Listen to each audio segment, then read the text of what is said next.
gostaria de fazer um agradecimento especial ao professor Onofre, que vem de Minas Gerais. Ele está aqui no congresso que está acontecendo sobre federalismo na Unicap, e gentilmente ele topou, né, vir aqui essa noite para fazer essa aula, essa última aula do nosso mini curso sobre reforma tributária. Agradeço também muito a Giovanni.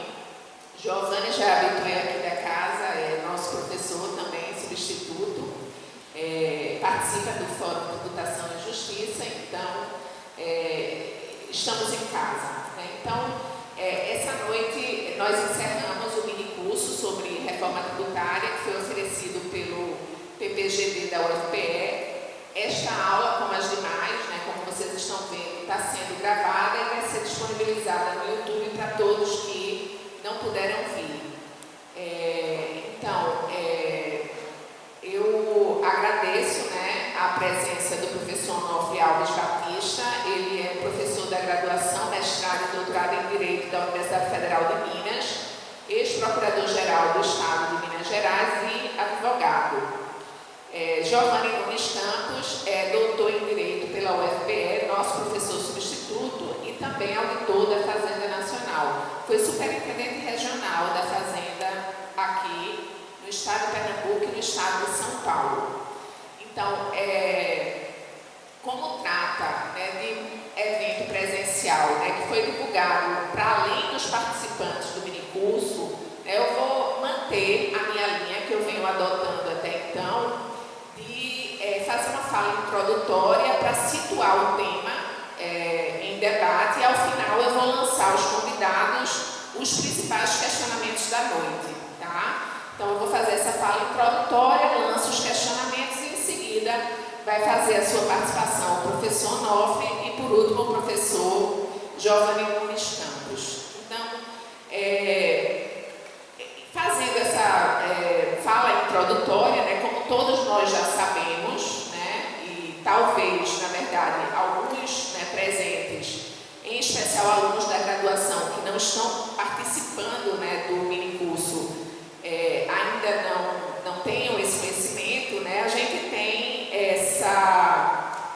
essa reforma tributária que estabelece uma nova tributação do consumo no Brasil, né? Ela passou pela Câmara dos Deputados, está no Senado Federal já em momento de discussão, tá?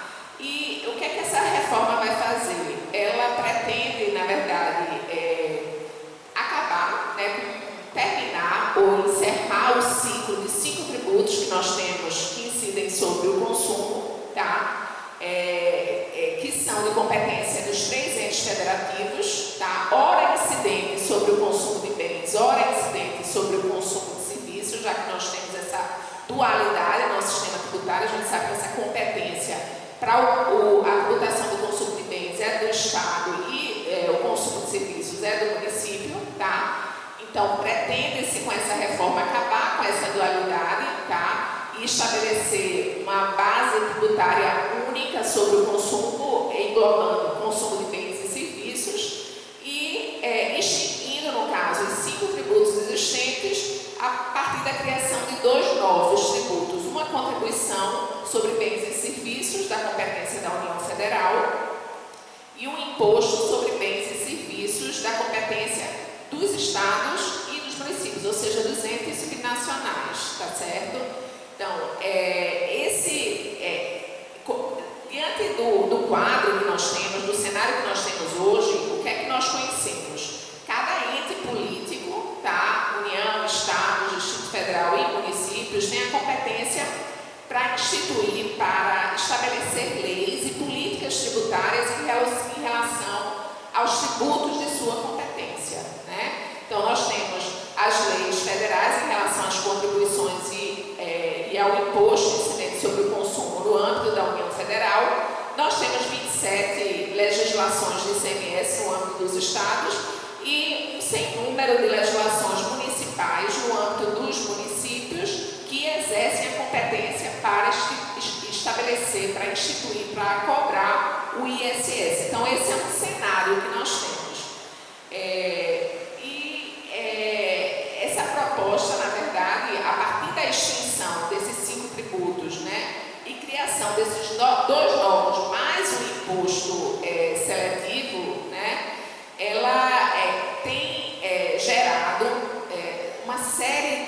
questionamentos, né, que nós já estamos enfrentando ao longo desse minicurso, né?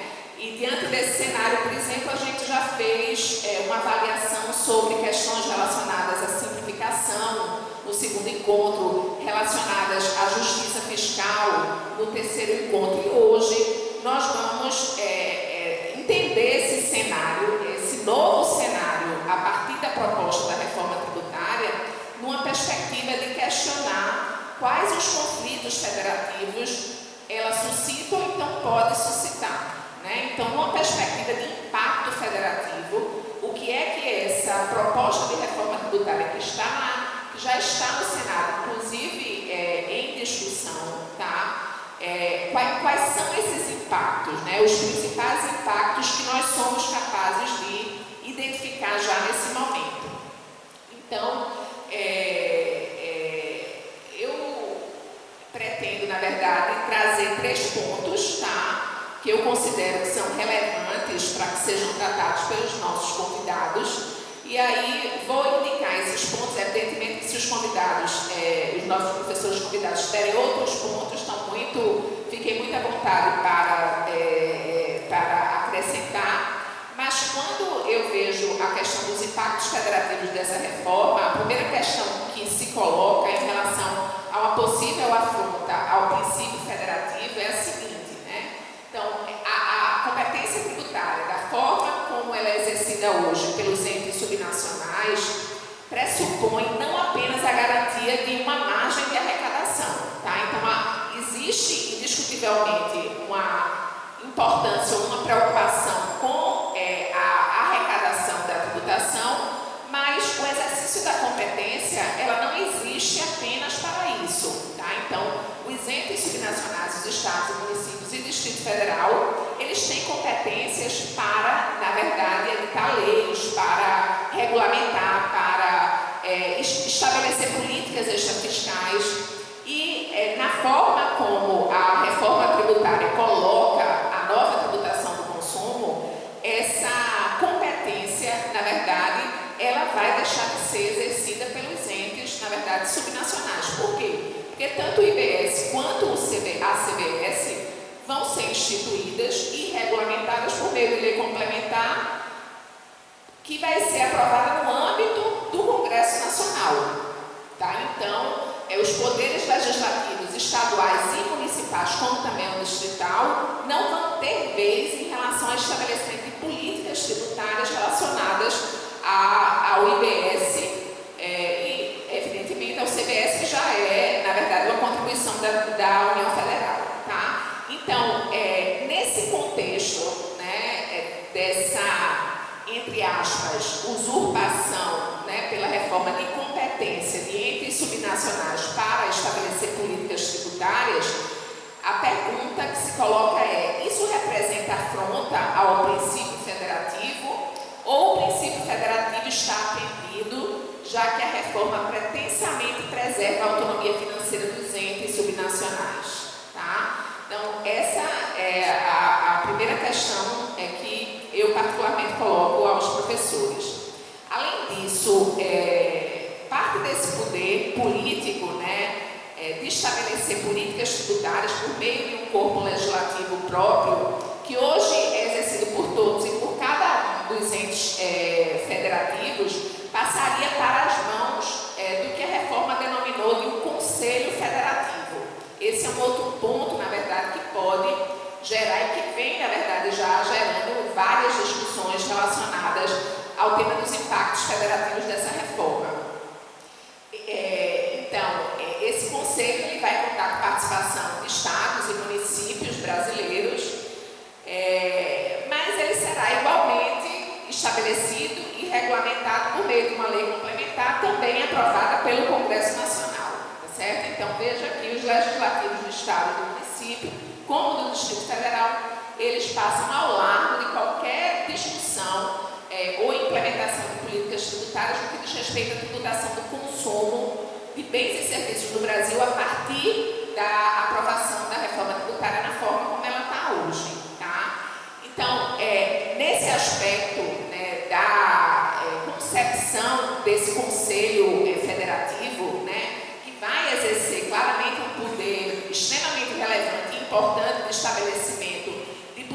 distribuição de arrecadação, de políticas tributárias, né? Nós presenciamos em relação à composição e a forma de aprovação das demandas encaminhadas a esse Conselho na Câmara, né? Veja que na Câmara, a maioria da representação na Câmara é dos estados mais populosos, na verdade, da nossa federação, né? Então, nós temos uma predominância lá de representantes dos estados mais populosos, claramente os estados, na verdade, do Sudeste. Os maiores estados em termos de população são Rio de Janeiro, São Paulo e Minas Gerais. E eles estão, na verdade, mais bem representados na Câmara Federal pela forma de composição. Então, recentemente, vocês devem ter acompanhado na mídia, né, ainda quando a reforma estava no âmbito da Câmara Federal, a repercussão de uma interferência, de uma pressão do governador do Estado de São Paulo para intervir na forma de aprovação, né, das demandas que seriam encaminhadas, que serão encaminhadas a esse Conselho, né? Então, a ideia, na verdade, é que essas demandas elas fossem aprovadas através da maioria absoluta dos membros e, a partir dessa intervenção, o que ficou aprovado na Câmara é que seria maioria absoluta com a exigência de que essa maioria absoluta representasse 60% da população brasileira.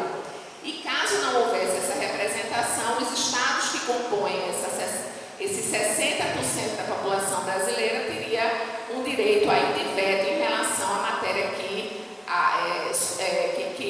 seria aprovada por uma maioria absoluta, sem o condicionante, na verdade, do percentual de população, tá? Então, nesse quadro, a gente vê que no Senado pode haver, né, e já se comenta que é possível que haja uma inversão de forças, porque no Senado, na Câmara do Senado Federal, no nosso Parlamento do Senado Federal, nós temos uma maioria de representação dos estados do Norte e do Nordeste, porque são os estados em número maior na nossa federação. Então, se espera que essa discussão volte, seja retomada no Senado Federal, justamente por esse aspecto da sua composição, que difere aí do aspecto da composição da Câmara Federal, que tem um peso muito maior aos estados populosos, tá? Então, nesse contexto, a pergunta que se faz é: a criação desse conselho pode representar uma afronta ao federalismo brasileiro ou seria uma acomodação do nosso federalismo a uma tentativa de se unificar a base imponível de consumo no país? A forma como consta da proposta para aprovação das matérias apresentadas pode apresentar conflito de interesse entre entes subnacionais? Em hipótese afirmativa, quais entes seriam mais afetados? Então, sobre esse segundo ponto, os questionamentos que eu faço, né, que eu acho que é importante que a audiência fosse esclarecida, exatamente esses questionamentos sobre o segundo ponto. E o último ponto que eu também vejo que pode provocar sérios conflitos federativos é o tema relacionado à criação do novo Fundo de Desenvolvimento Regional, tá? Então, esse novo fundo, a concepção desse fundo na reforma tributária é que ele deve ser criado e abastecido pelo governo federal, né, com recursos do governo federal, e a função desse Fundo de Desenvolvimento Regional é ajudar os estados e municípios que começarem a perder receita com as mudanças promovidas na tributação do consumo.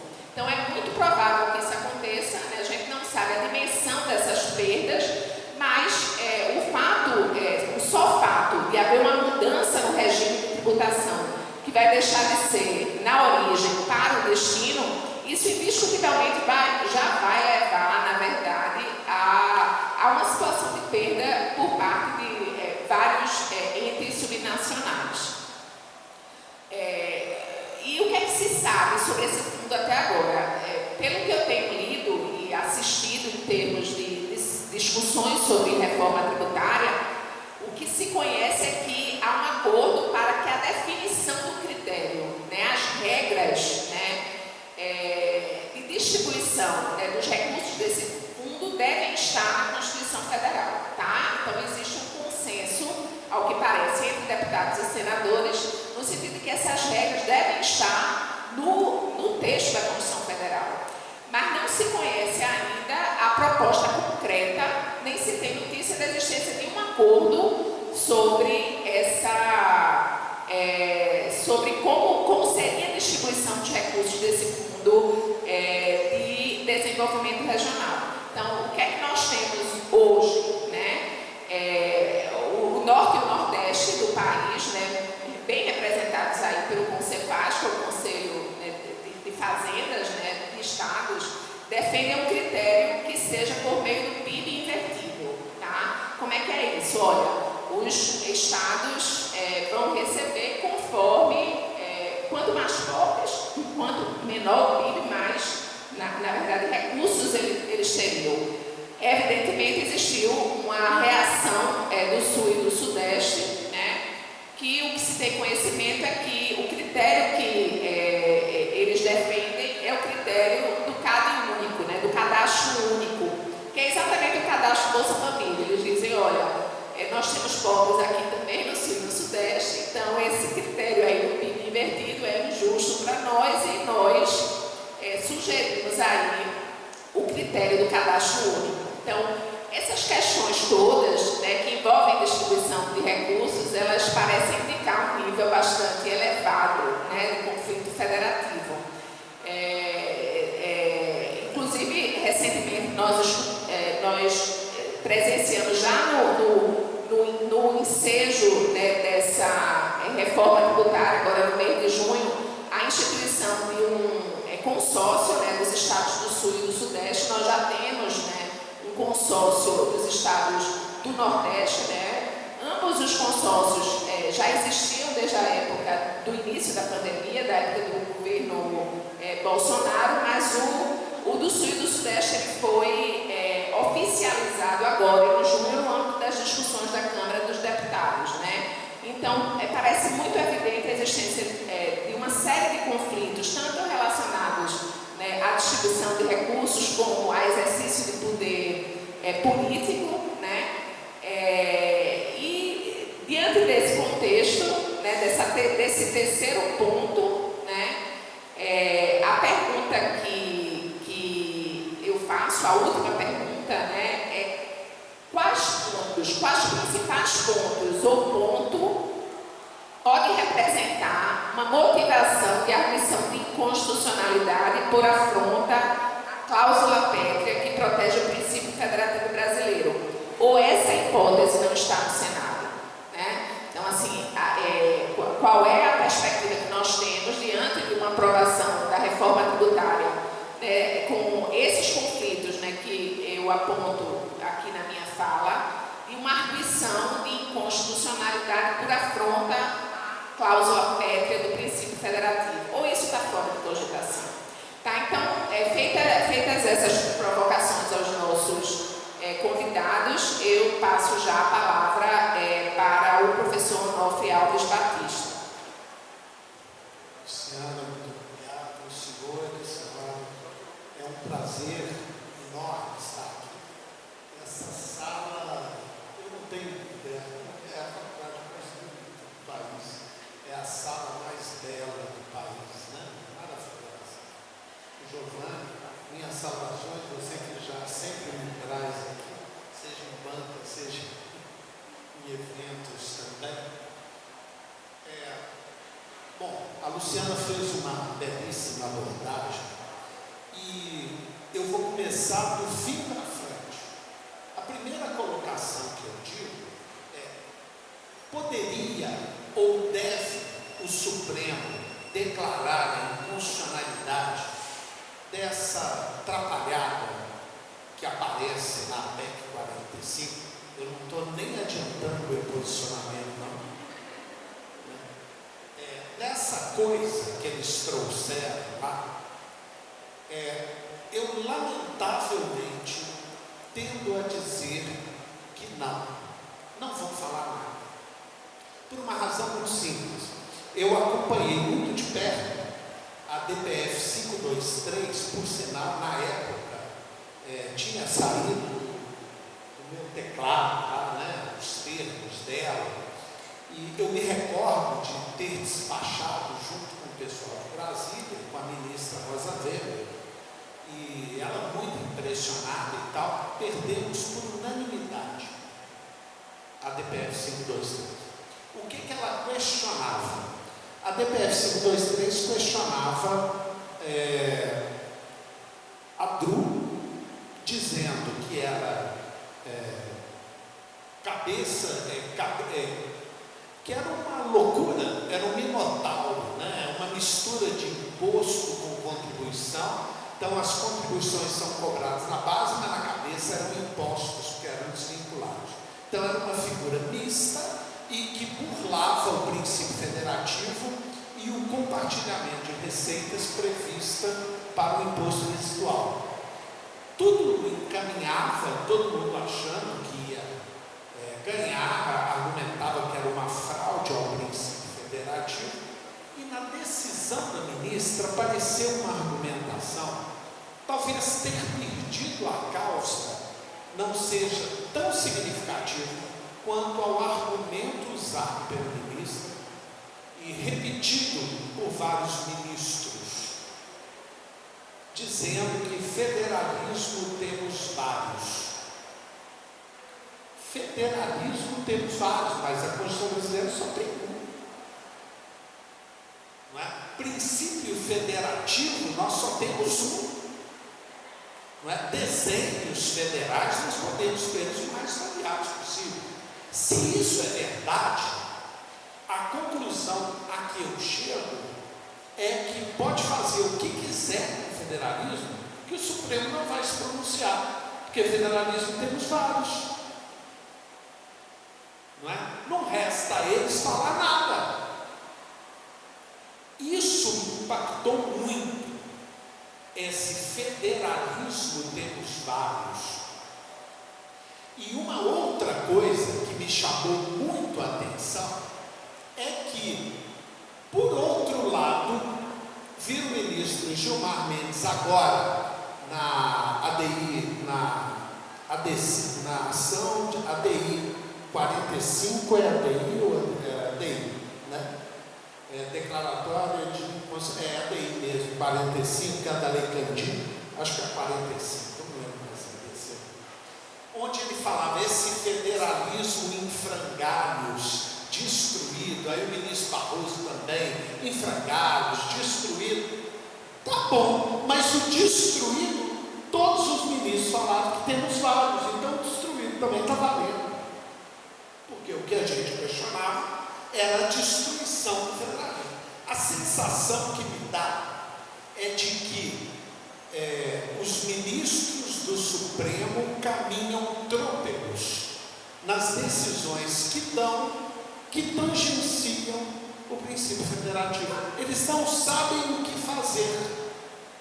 Eles alegam uma espécie de estado de coisa inconstitucional, como se houvesse um federalismo em frangalhos, e cada decisão que agrava esse estado de coisas, eles não conseguem nada dizer, porque federalismo temos vários.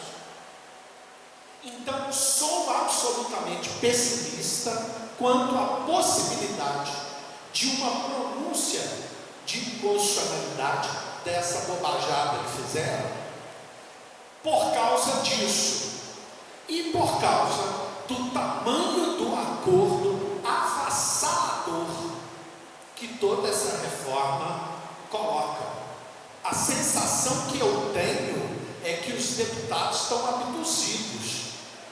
Eu fui discutir com alguns deputados amigos sobre a reforma, eles entram em êxtase, começam a falar, não querem te ouvir mais, não é? Eu tive a nítida sensação de que os deputados que conduziam a reforma estavam numa espécie de êxtase reformista, tipo serei o salvador da pátria, custe o que custar, mesmo que eu a destrua, não é? A proposta de reforma é um desastre, ela é um desastre. Ela tem equívocos de toda ordem, mas eu vou focar Eu me recordo que eu cheguei a escrever um artigo, junto com a Isabel, que a gente detonava a DPF 523 e esse artigo foi guardado. A Isabel falou: não, de jeito nenhum, meu filho. Né? E ela já fala assim: o que a senhora acha, professora? De jeito nenhum, já vai amassando a folha, tentando deletar do computador, tomando uma decisão, já de que não é para ser de jeito nenhum. E uma das coisas que eu dizia é, afinal de contas, o que está por trás do princípio federativo, não é? Falar federalismo temos vários, então vamos atrás do conteúdo do princípio federativo. Eu dizia o seguinte: desde Platão, a sofoclacia platônica foi pensada para evitar a tirania. Tudo que Platão temia era a degeneração que Sócrates temia pela pena de Platão, era que os regimes se degenerassem, e ele achava que a democracia era fraca e poderia se degenerar na tirania. Bom, se nós olharmos todos os teóricos, todos os cientistas, de Rousseau, Hobbes, aonde você quiser, o maior temor é a tirania, a evitação da tirania. Pois bem, Montesquieu desenha a separação de poderes, pegando as ideias recolhidas lá na Idade Média, e a propõe para evitar a tirania. O desenho da separação dos poderes, não é, no mundo de hoje, é uma caricatura da realidade só, né? Vocês olhem a Constituição de 88, nós temos uma constelação de poderes, né? Nós temos lá legislativo, executivo, judiciário, Ministério Público, né? Que obviamente nesse último governo teve um desprestígio tão grande, né? Acho que por inação, vários membros excepcionais que eu conheço ficaram tristes com, mas é fundamental o Ministério Público nesse desenho da separação de poderes, não é? Uma inação do Ministério Público pode gerar poder acumulado no judiciário, o que é extremamente perigoso. Imprensa livre, procuradorias com autonomia, defensoria, nossa OAB tem um tributo para chamar de seu, tudo em troca de autonomia. Bom, essa separação de poderes, ela pressupõe uma coisa fantástica, que é autonomia. Não há separação de poderes sem órgãos autônomos. E eu explico. Tem um autor que eu gosto muito, chama Joseph Haas. Ele fala que a base da liberdade é a autonomia. Ele tem completa razão. Não existe liberdade sem autonomia. Eu acrescentaria que não existe separação de poderes sem autonomia. Uma das coisas que eu brincava, né? Fala assim: minha filha bravíssima, né? Eu faço o que eu quero, o senhor não me diga onde eu vou para a festa tal e vou chegar 4 horas da manhã. Tá bom, meu filho, eu não vou discutir com você, não. O senhor me dá o dinheiro para ir para a festa, comprar o ingresso?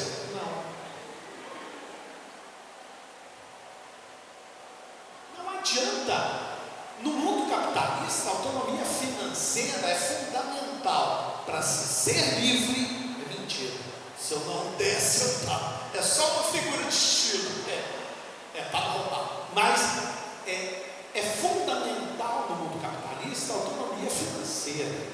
Não é? Por isso que a OAB tem um tributo para chamar de seu, toda garantia se dá à imprensa, orçamentos próprios. Exatamente esta é o novo desenho da constelação de poderes da modernidade. Mas a modernidade estruturou em países, sobretudo grandes, porque você vai na Europa, lá depois de 3 milhões de habitantes, 10 milhões de habitantes, né? É normal, países bem menores. Mas num país de dimensão dimensão continental, só é possível haver uma proximidade do povo com base no federalismo.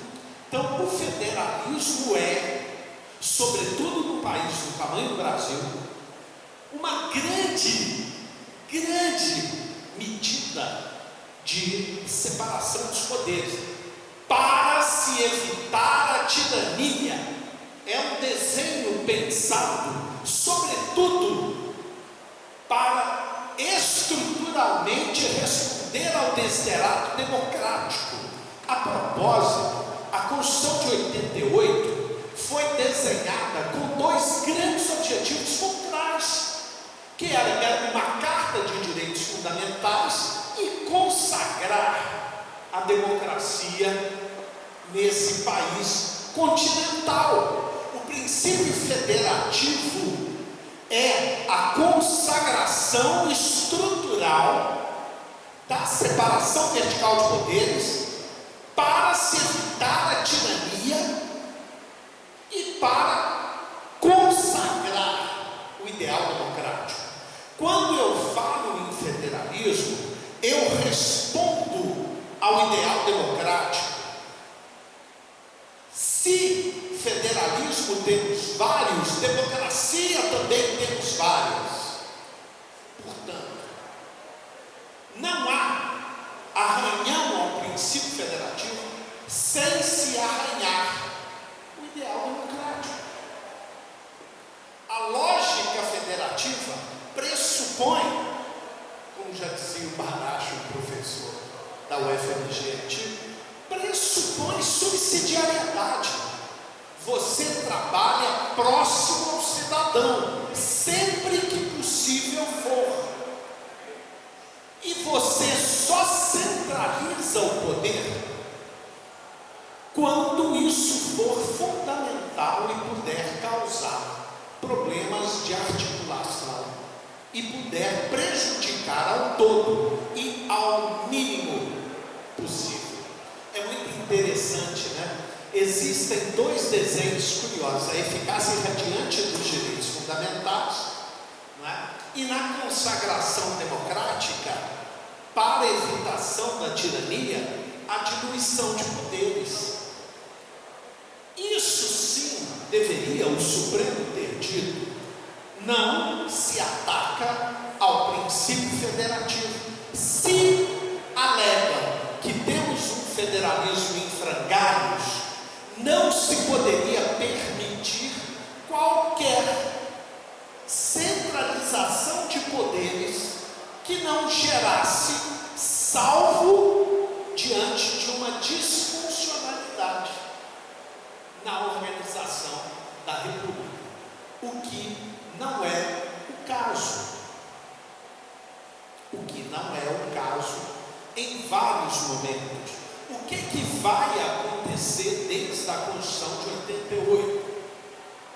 A Constituição de 88 fez um desenho tributário, criou tributos residuais e haviam algumas contribuições pequenas, pontuais, como existe no mundo inteiro. Talvez a única contribuição especial, que eu estou falando não de melhorias, né, viável e reconhecida com um certo matiz prestacional, são as contribuições previdenciárias. Na medida que se divide o custeio, ela é o meio do caminho entre as taxas e os impostos. Ela tem cor de contribuição, mas não foi isso que foi feito. Nós assistimos arranhões ao princípio federativo que não paravam. Eu vou dar um exemplo: CSLL. Por que existe a porcaria da CSLL? Curiosamente, no momento que ela foi criada, houve uma redução do imposto de renda da pessoa jurídica. Por quê? Você evitava o compartilhamento de receita com os estados. Isso é ou não uma fraude ao sistema tributário? Pois bem, o PIS/COFINS, que era um tributo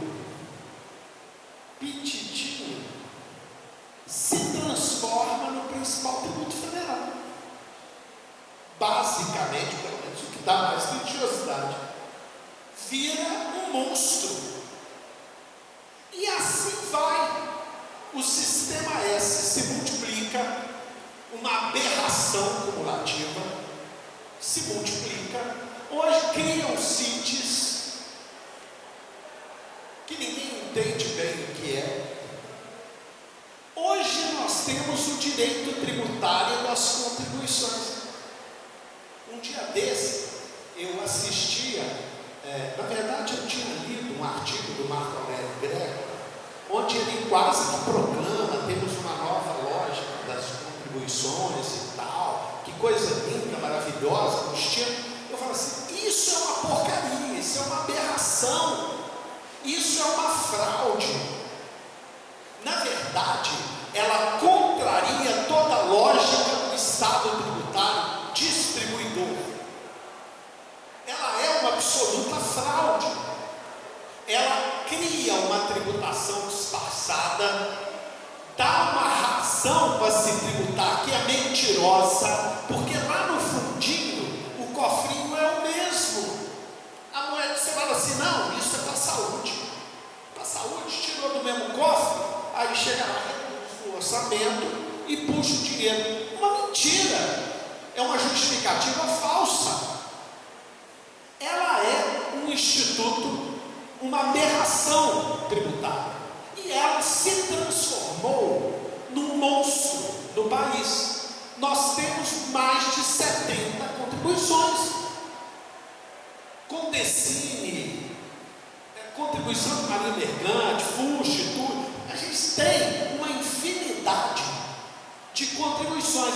Em momento algum se falou em acabar com essa parafernália de contribuições cumulativas que geram distorções absurdas. Eu vou dizer, no comércio internacional nós temos o que se chama tributos niveladores. Os tributos aduaneiros típicos é importação e exportação, é onde se usa o cunho regulatório. E temos os chamados tributos niveladores, são tributos diferentes. Por exemplo, ICMS importação, PIS, COFINS importação. Aí começa, se o tributo é sobre a receita, como eu faço o nivelador de um tributo sobre a receita que ocorre lá fora?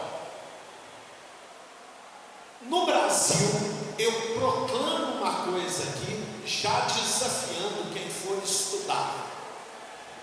O produto importado é muito menos tributado do que o produto nacional. E não é só o limite de 50 reais. Muito menos tributado. O país é uma colônia. Não temos uma avaliação sequer mínima do efeito que isso gera para a economia nacional. Não há nenhum estudo dos reformadores sobre isso que eu acabei de falar. Esse sistema S gera uma distorção absurda, não é? Pois bem, nós temos ainda um país onde a tributação sobre o consumo é a maior do mundo. E ainda discutem comigo de que a tributação do consumo não é regressiva. Eu falo, meu Deus, se eu poupo e a poupança não é alcançada pela tributação do consumo, como a tributação do consumo não é regressiva? Como? Façam as manobras que quiserem, ela é tendencialmente regressiva. E a proposta é de acertar e tornar mais eficiente a tributação do consumo. Não se mexeu no sistema S, não se mexeu nessa parafernália, mas cria-se uma nova contribuição. Bom, qual é a razão disso tudo? Uma das coisas fundamentais do autoroduzir, as estruturas devem ser desenhadas para responder aos princípios constitucionais. A estrutura deve refletir o que se quer. Se o que se quer é democracia, federalismo é a resposta institucional. E o sistema tributário vem concentrando, desde a Constituição de 88, o poder de tributar na União. Desde 88. Poderiam dizer assim: ah, mas os estados falam em guerra fiscal. Bom, no federalismo, a principal missão do órgão central é coordenar e evitar conflitos interfederativos. E o que foi feito para se evitar guerra fiscal? Nada. Nada. Nunca foi feito nada. Você quer ver evitar guerra fiscal? Coloca na lei de responsabilidade fiscal para o governador a aprovação de uma lei inconstitucional. Nunca foi feito. Nunca foi feito. Agora estamos criando fundos, não sei o quê, patatá, fingindo que vamos resolver o problema da desigualdade regional. Não vai, porque não se quer. E também não vai corrigir o poder tributário, mas vai agravá-lo. Eu vou dar um outro exemplo. Hoje, o sistema bancário é taxado a quase 55%. Imposto de renda com CSLL, quase 55%. Os bancos, coitadinhos, são taxados, como eu vi na decisão, o ministro Fux escreveu. O banco não está nem aí. Ele repassa isso para o tomador de dinheiro. No país de juros mais altos do mundo, a União taxa o tomador de dinheiro por repercussão em 55%, encarecendo o custo do dinheiro.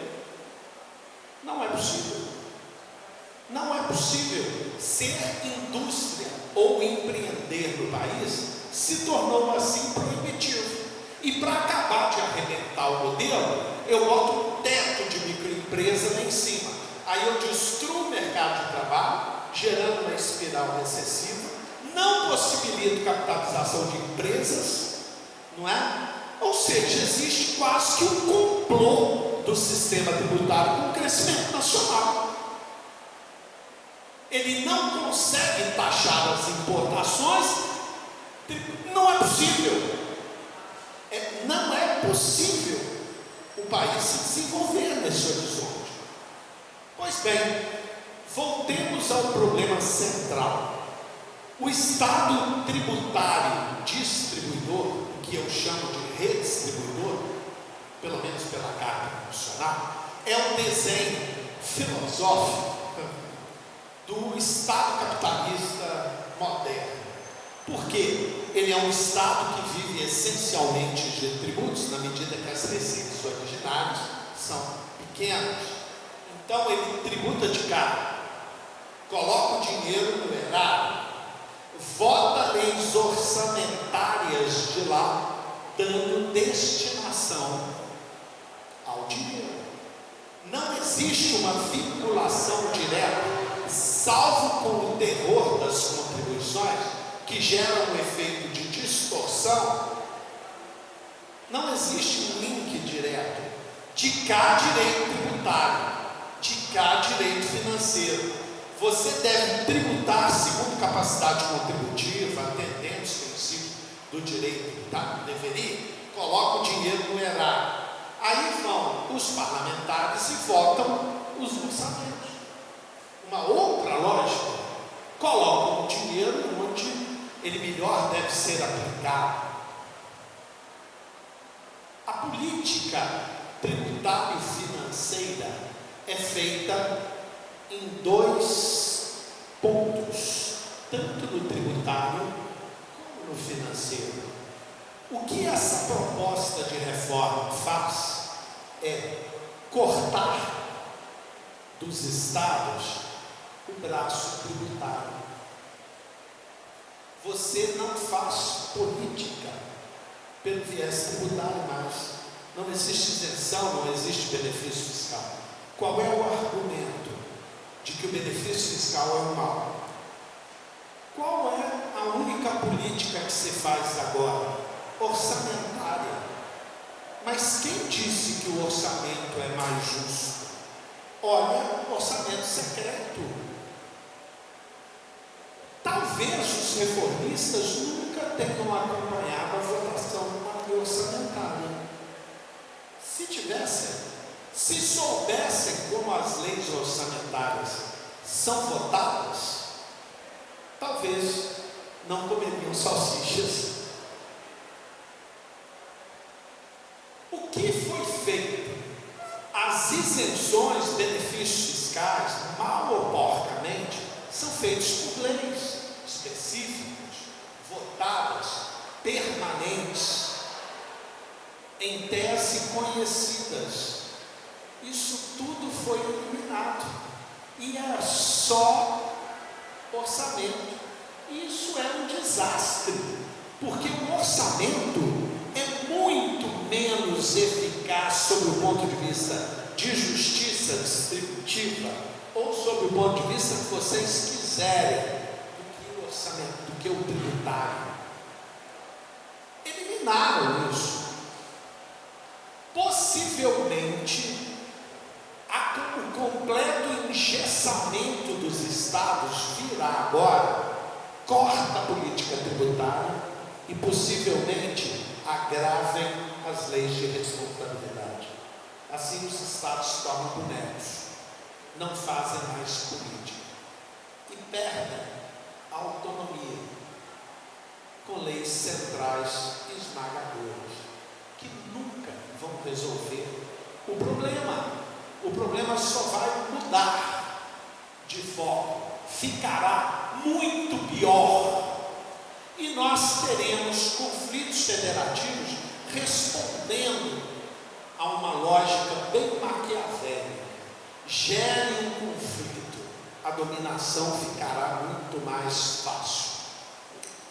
Eu acompanhava, quando procurador, eu acompanhava o CONFAS, eu era destacado para acompanhar as reuniões do CONFAS e participei de várias.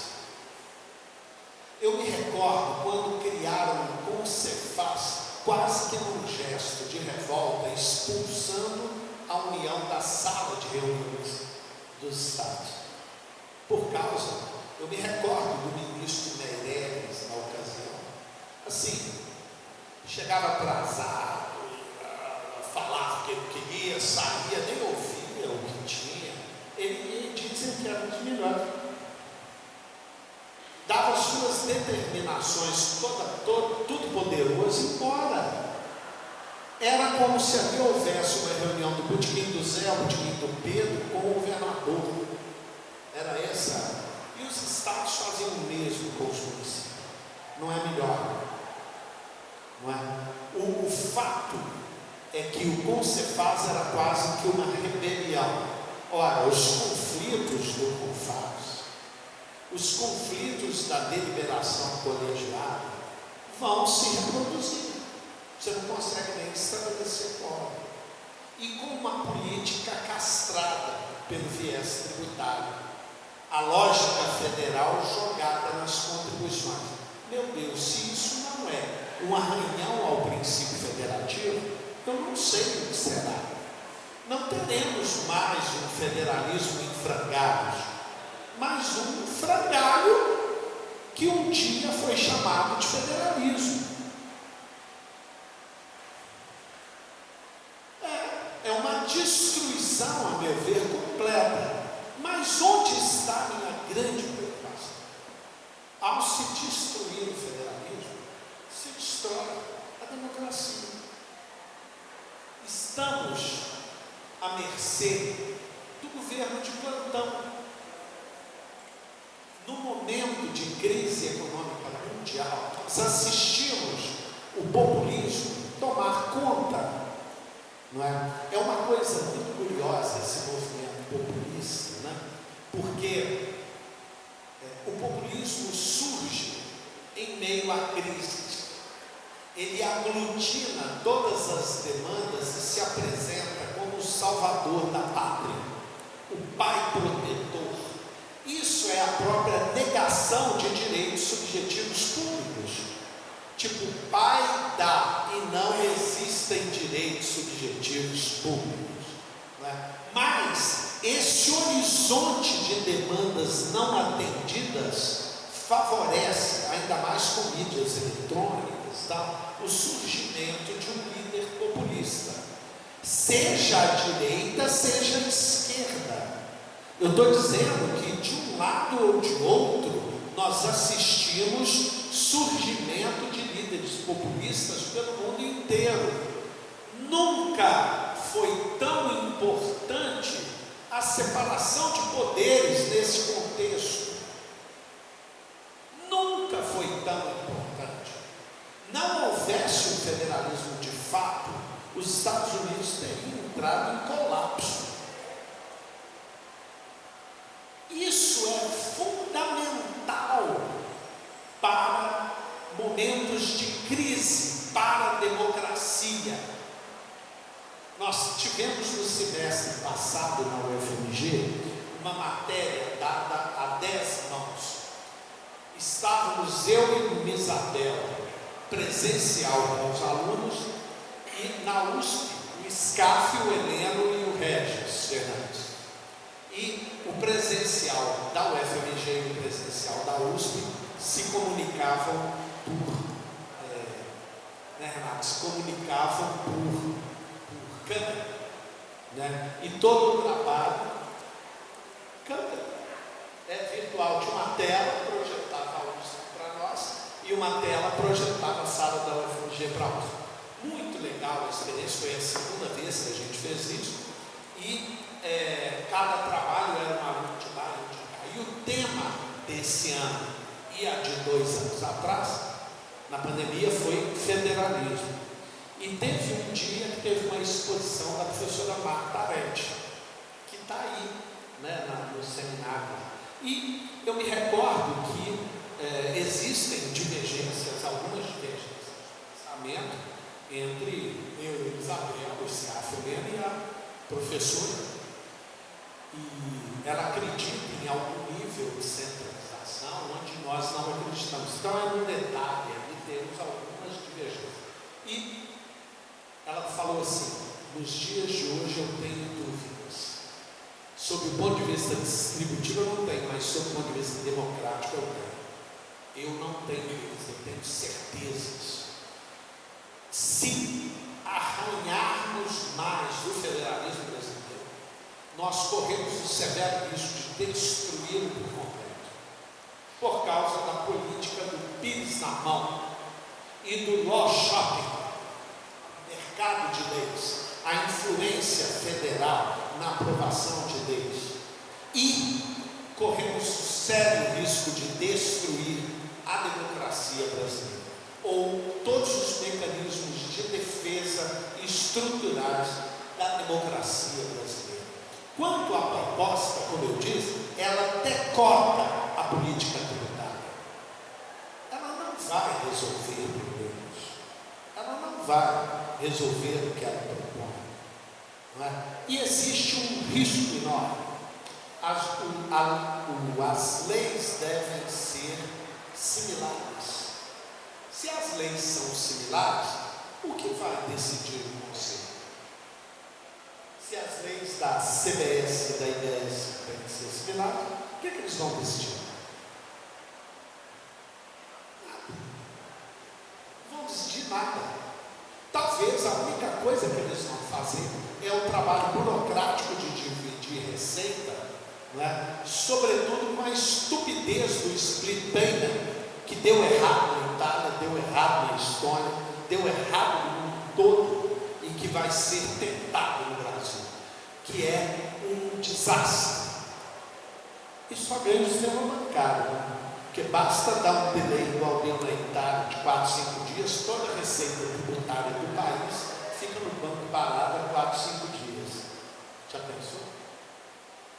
É assim, o crédito só existe quando há o pagamento.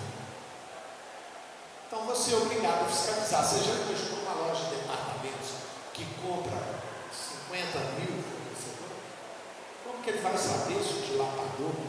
Mas não preocupa não, o dinheiro é tudo automático.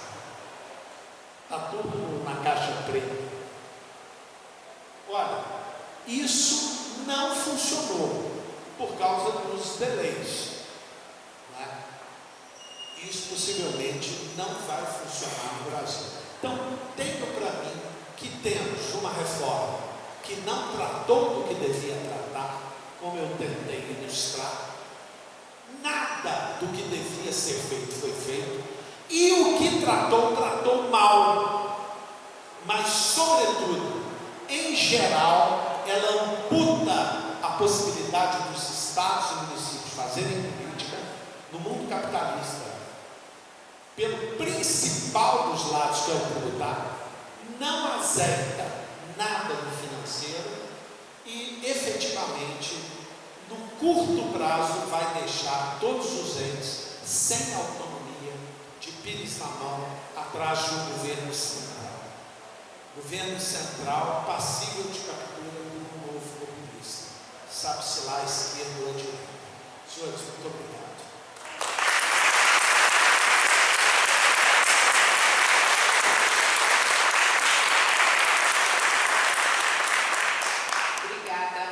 Pela emoção, inclusive, mais do que nunca nós seremos entes subnacionais, né? Mais do que nunca. Então eu vou passar aqui a palavra para Giovanni Sorri. Giovanni Sorri, Receita Federal, vai decidir tudo agora em relação à tributação sobre o consumo. Eu passo já de imediato a palavra aí para Giovanni fazer a sua apresentação. Boa noite a todos, professor Lopes, é um prazer revê-lo aqui, o professor Lopes esteve aqui conosco em 2019, na minha banca de doutorado, nesse mesmo salão aqui. O professor Luciano, meu orientador, então eu estou em casa. Antes de começar, eu queria chamar a atenção de todos em relação às palestras anteriores desse ciclo. Esse ciclo hoje é uma palestra, um conjunto de 4. As palestras estão no YouTube. Não é propaganda não, mas as palestras dos professores Antônio Albuquerque, Tatiane Picitelli, Alberto Macedo, Sérgio André Rocha, Antônio presente, Marciano Godoy e Carolina Marinho, que tratam da reforma tributária sobre diversos aspectos diferentes. Eu efetivamente recomendo a todos. Eu vi mais de uma vez e realmente é muito bacana. Tenho certeza que está no YouTube, está aqui na secretaria da faculdade, está no YouTube e vocês todos podem o PGD, né? Vocês podem ver no YouTube o PGD aqui da UFPR. Bem, eu vou então, depois da fala do professor Nova, eu vou defender a reforma. Veja, antes de começar, eu vou compartilhar com vocês um paradoxo que me persegue há muitos anos e eu não tenho solução para ele, né?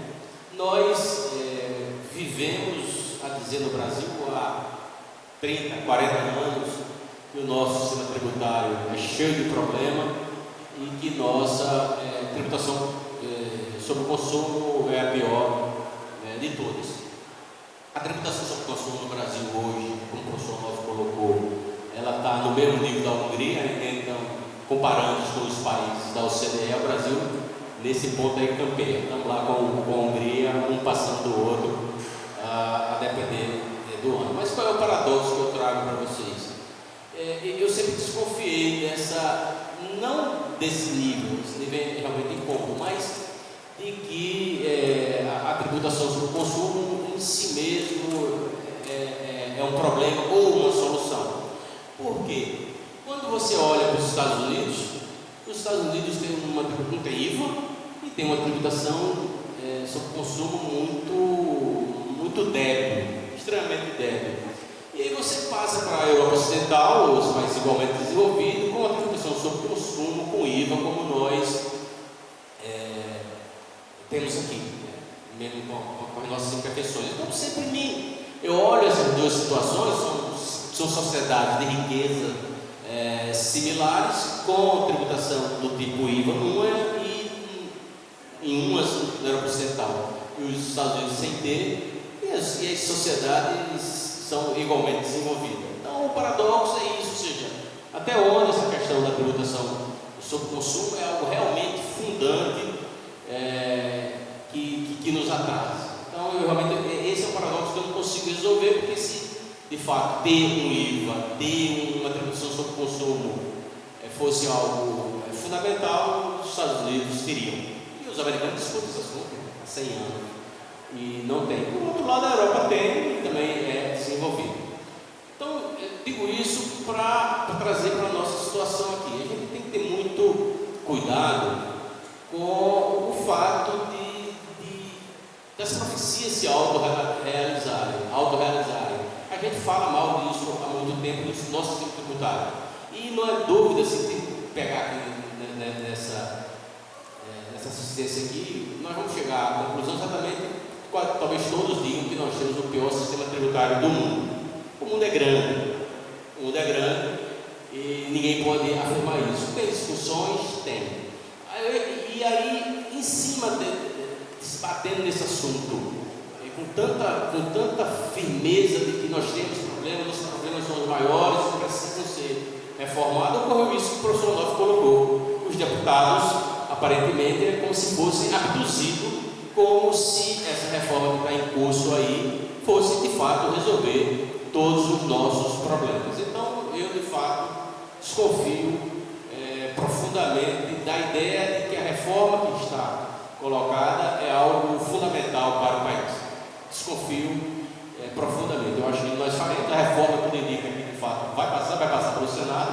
Não sabemos bem o que passará, porque tem um largo espectro de ação da lei complementar, mas tudo indica que esse ano a gente vai ter essa emenda constitucional publicada. Caminha-se para isso. Então, no ponto que nós chegamos de falar seguidamente tão mal do nosso sistema e da própria tributação sobre o consumo, é razoável que as pessoas que estejam à frente desse processo encarem isso como algo salvacionista.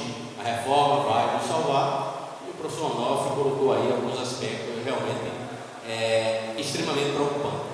Trago um outro aspecto. Uma das coisas fundantes da reforma é o seguinte, é que nós iríamos simplificar o sistema. Nós vamos simplificar o sistema. Tá. Bem, lendo a reforma, o que saiu da Câmara, primeiro que a gente tem é uma constitucionalização da tributação sobre o consumo, de forma brutal, eu diria. Ora, uma constitucionalização da tributação sobre o consumo vai implicar em novas questões constitucionais, ou seja, o Supremo Tribunal Federal vai ser muito demandado, porque o corpo constitucional se adensou muito com essa reforma. Na palestra do professor Sérgio André Rocha, ele disse uma coisa que eu concordo perfeitamente. O professor Sérgio verbalizou um ponto que eu pensava, mas não tinha conseguido verbalizar. Ele diz lá o seguinte: o Supremo, professor Onofre, não é uma corte constitucional vocacionada para resolver questões tributárias.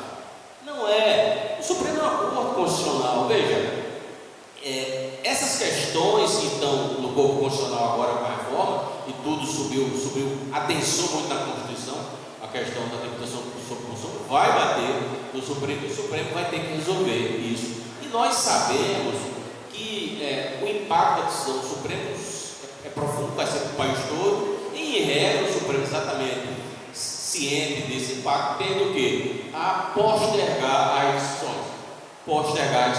Então, questões como a questão do transferência de sigilo fiscal, do sigilo bancário para o físico, demorou 15 anos, e às vezes tem decisões como, falando sobre tributação sobre o consumo, a famosa incidência do ICMS na base de cálculo do PIS da COFINS, a famosa tese do século, a causa de 250 bilhões de reais, sem entrar no mérito da discussão da justeza ou não do assunto.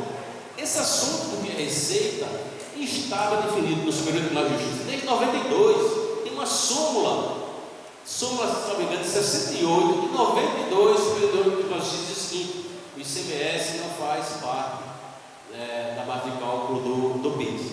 E tem uma súmula de 94 que diz que o ICMS não faz parte da base do FIS social. O FIS social é o antecessor da COFINS, tá?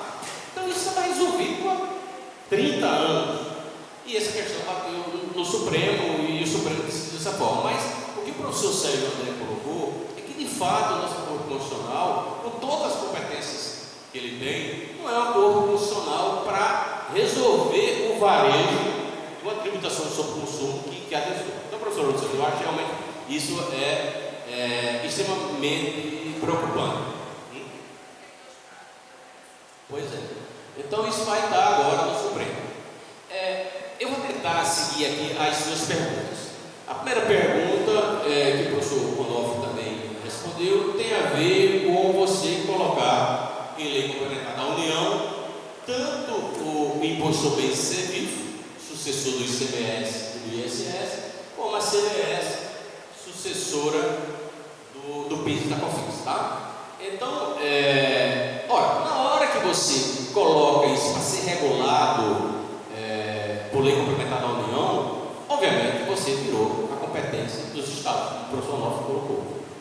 Porque, primeiro, o professor Onofre foi até bondoso, ele disse que as legislações são similares, mas pelo que está na Constituição, a tendência é que as legislações sejam iguais.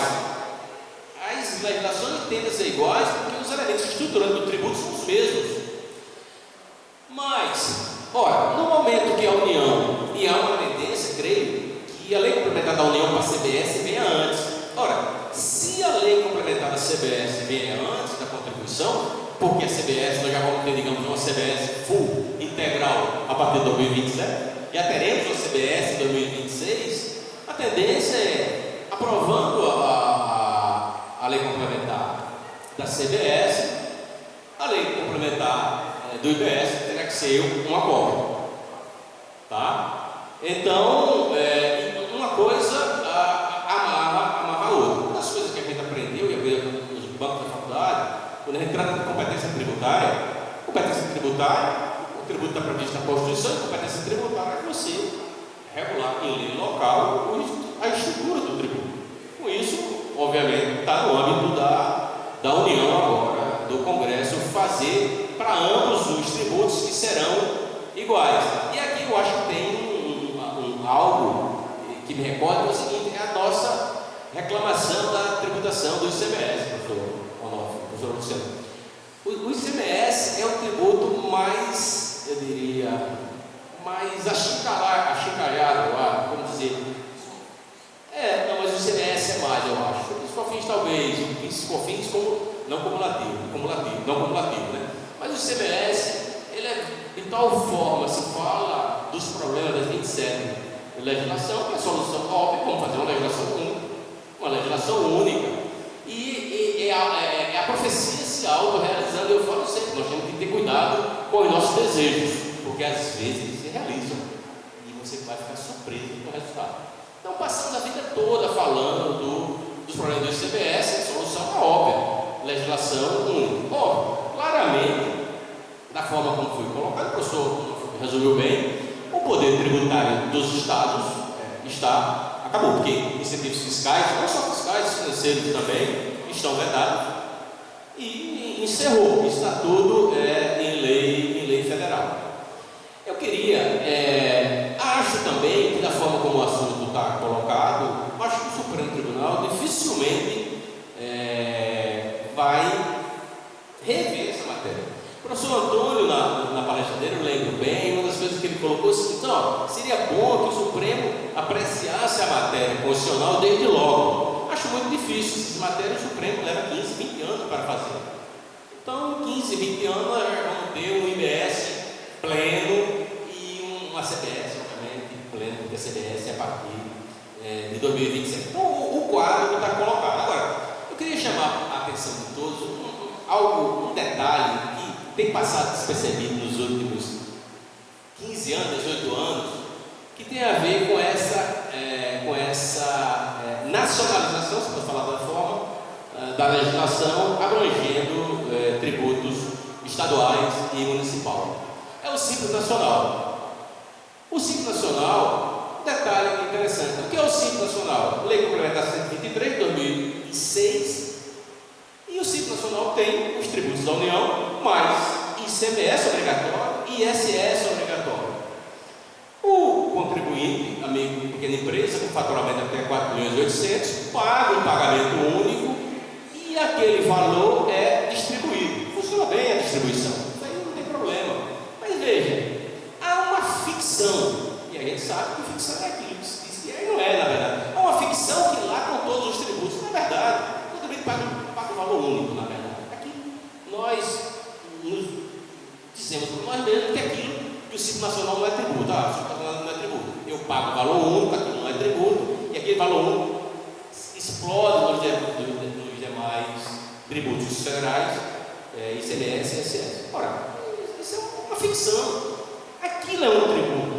E ninguém falou nada. E tem mais, o Simples Nacional tem uma coisa similar ao Conselho Federativo. O famoso Comitê Gestor do Simples Nacional. Não, mas tanto o Conselho Federativo como o Comitê Gestor, ele tem poder normativo, obviamente, normativo secundário a partir da lei.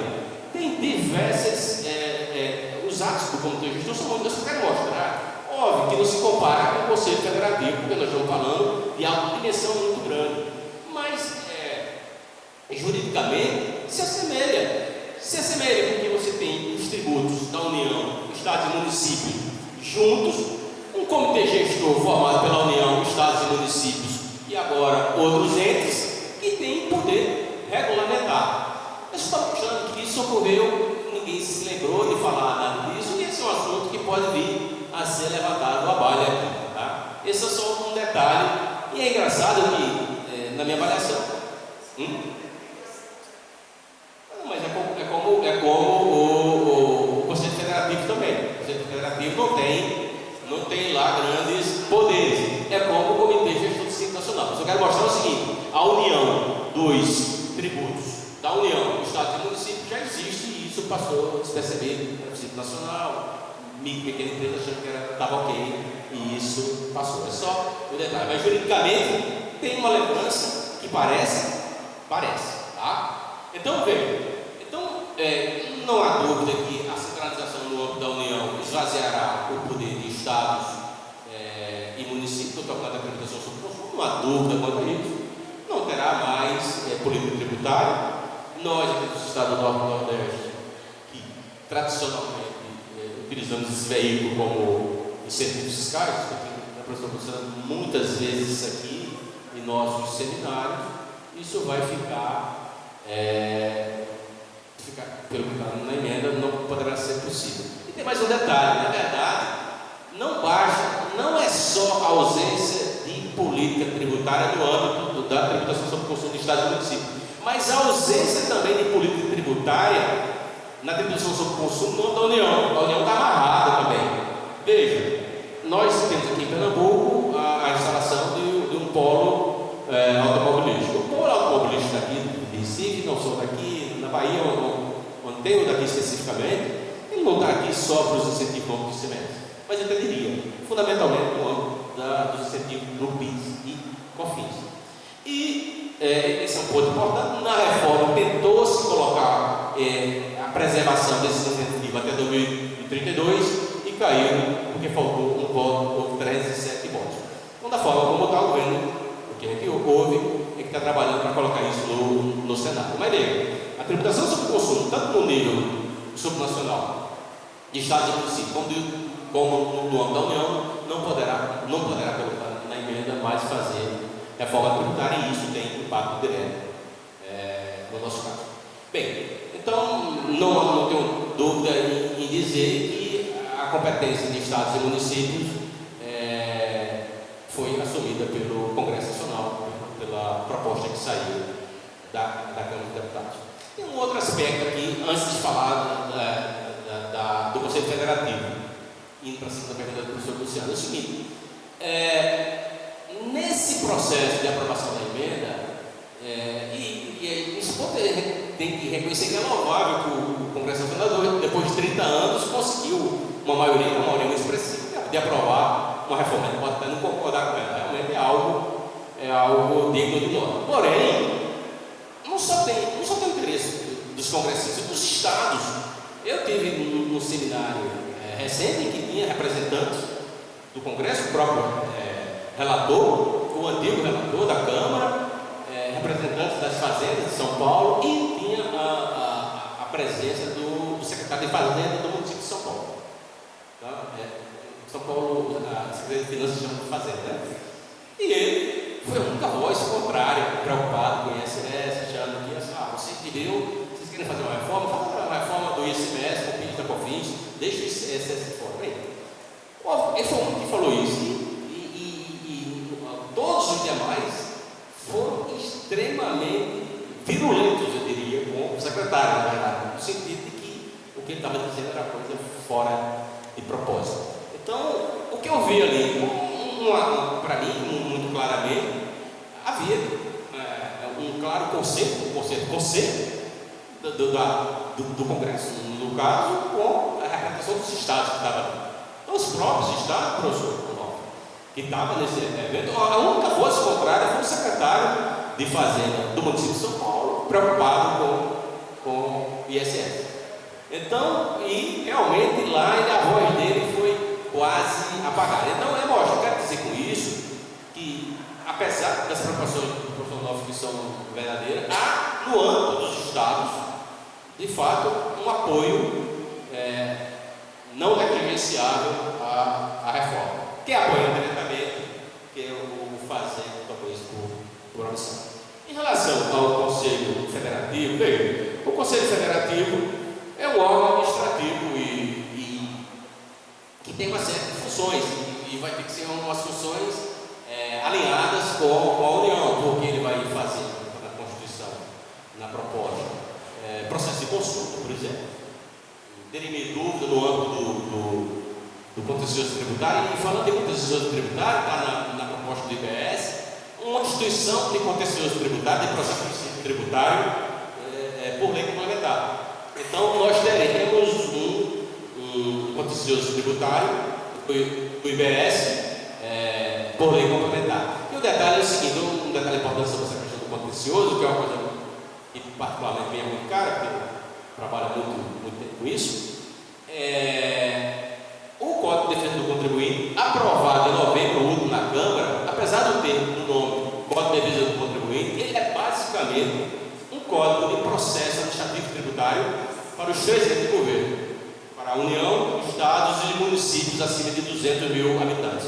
O Código de Defesa do Contribuinte, aprovado na Câmara, lei complementar, foi aprovado como lei complementar, ele é essencialmente, quase metade de todos os artigos que estão lá, é um código de processo administrativo tributário. Então, já tem essa norma que está no Senado, tramitando lá o Código de Defesa do Contribuinte, tem aqui a previsão de que nós teremos um PAF por lei complementar do IBS.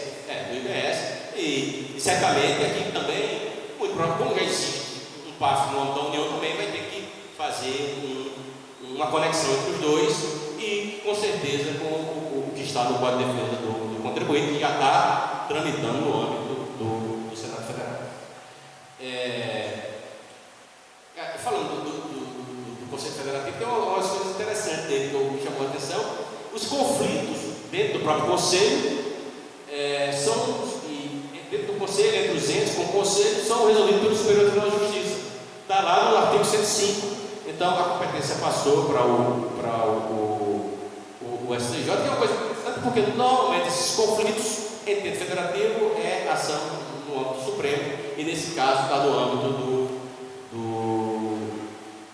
do STJ, e o Conselho Federativo seria controlado pelos poderes legislativos estaduais com auxílio dos TCEs e TCM, e realmente só com lei complementar que a gente vai saber como isso pode fazer. Mas o Conselho Federativo ele tem uma série de funções regulamentares, e as funções regulamentares, as funções não só de repartição de receita, mas as funções regulamentares, elas têm uma importância muito relevante na vida prática dos contribuintes. Não é algo negligenciável, e essa competência vai ter que ser alinhada com a União, que tem um tributo que é idêntico. A terceira pergunta do professor Luciano tem a ver com os fundos. Professor Luciano, a sua pergunta só pode ser respondida com adivinhação.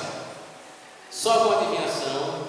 Eu começava com o professor Joélio antes de começar aqui, e o professor Joélio falava sobre os fundos. E ele dizia, quando se fala em fundos, implica em passivos, em problemas futuros, é uma forma de você empurrar o problema no futuro. Mas de fato ninguém sabe como funcionar, ou se funcionará esses dois fundos, não só esse, mas o fundo também de benefícios fiscais. E é um incógnita total. Então eu acho que, respondendo diretamente os três aspectos, não há dúvida de que nós, da forma como está, tudo será regulamentado, ambos os tributos, por lei complementar da União, realmente o poder de política tributária dos Estados, eu acho que acaba, não é da depressão sobre o consumo, acaba, literalmente, e não há dúvida quanto a isso. Também, como o professor Nova colocou, não tem muita esperança que o Supremo resolva essa situação, como o professor Dona Albuquerque colocou aqui, que resolva essa situação. E se vier a resolver essa situação, será daqui a muitos anos. Então, porque, como disse o professor Sérgio André Rocha, no seminário anterior aqui, de fato, me parece que não é que o Supremo não tenha competência, obviamente, tem competência, sem dúvida, mas o Supremo não é uma corte vocacionada para essas questões, tributárias e outras questões. Dá um exemplo. Você imaginar, ver uma turma do Supremo fazer uma dosimetria de pena em ação penal originária, né? É que naturalizou isso, né? Mas nossa corte era para estar fazendo dosimetria de pena, era para estar com ação penal originária, dosimetria de pena. Então, a Corte Constitucional não é vocacionada para isso. Pode fazer? Pode. Não foi feito para isso. Como eu acho também que não está vocacionada para resolver o varejo, ou mesmo o atacado das questões tributárias. Então, isso, se chegar no Supremo, vai chegar com certeza, muitos anos se passarão. O Conselho Federativo está aí, diferente do professor Onofre. O professor Onofre tem uma visão assim, muito preocupada com a própria estrutura de divisão de poder no país, da questão democrática. Eu não vou tão longe, porque queiramos ou não, os recursos do IBS são recursos dos estados e municípios, e nós temos visto sempre o poder dos estados federais e municípios tem um poder relevante no Congresso, na Câmara e no Senado. Agora, obviamente que você ter estados federais mais empoderados, você dilui o poder e todos nós sabemos que diluição de poder, muito duplo de poder, é um dos segredos da democracia. Mas acho que por baixo dessa ponta, a água passará. É lembrar que nós não teremos o IBS pleno a partir de 2033, então até lá muita água vai rolar por essa ponta. Então eu acho que minha resposta são essas em relação aos fundos, só com reação, e aguardemos e vamos acompanhar o que o Senado fará. Uma das coisas que o Senado claramente, aparentemente, deve alterar, deve voltar para a Câmara, e nós aí poderemos ter talvez um Senado um pouco mais claro, mas tem muitas definições e que só a lei complementar vão aclarar.